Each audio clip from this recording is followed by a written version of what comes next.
Aurélie Delgado, je suis maroquinière, ça va faire maintenant depuis un an et demi. C'est une reconversion professionnelle avec mon compagnon qui au même moment se convertissait aussi, changeait de métier et voulait devenir ébéniste. Donc on a décidé de faire un projet commun à allier le cuir et le bois parce qu'on trouvait que c'était deux matériaux nobles et naturels, un peu comme ce sac. Donc soit on peut mettre le bois sur les poignets avec ses chutes, donc ça permet aussi de faire du recyclage parce que ça c'est du bois qui ne peut pas être utilisé pour les meubles. On a ici par exemple pour faire les socles avec du chêne. Donc pareil, ce sont des bois, on essaye au maximum d'expliquer un petit peu aux clients qu'on utilise le plus de bois local de la région. Donc voilà, il y a cette idée d'associer des matériaux naturels ensemble et faire des créations le plus possible locales.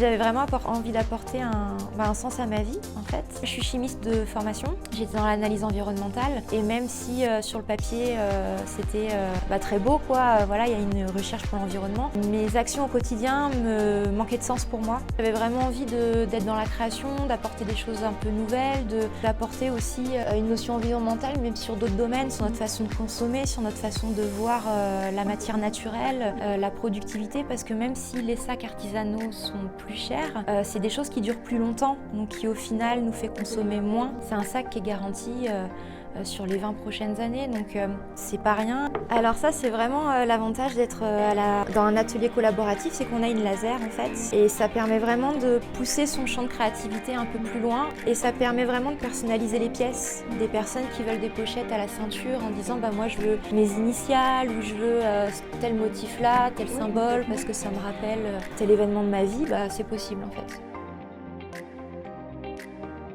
Eh bien déjà un cadre, parce que même si on a conscience de l'ampleur de créer une entreprise et de démarcher des produits, les développer et tout ça, des fois on a cette procrastination ou ce flou artistique de se dire oui il faut que je fasse ça mais je sais pas trop comment le mettre en place. On n'a pas forcément de réseau pour démarrer, sachant que mon compagnon et moi on n'est pas d'ici. Donc du coup ça permet de réunir aussi, d'ouvrir un réseau et de s'inspirer aussi à se dire oui je peux développer aussi tel produit. Donc ça permet de maintenir à cadre, de se dire au moins 1 à 2 fois par semaine j'ai une réunion et ça m'oblige à mettre ça en place. Alors déjà, ça serait vraiment de se faire confiance, parce que c'est vrai que quand on se lance dans une aventure comme ça, on peut être très vite découragé parce que forcément on sort de sa zone de confort, on se met en insécurité parce que c'est le chemin obligatoire pour se lancer là-dedans. Et on peut être confronté à beaucoup de personnes qui vont nous démotiver ou nous dire que c'est trop dangereux, qu'il y a trop de risques.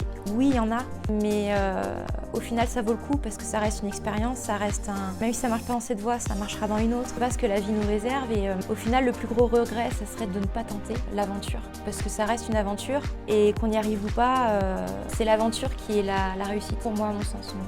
Merci beaucoup Aurélie. Merci.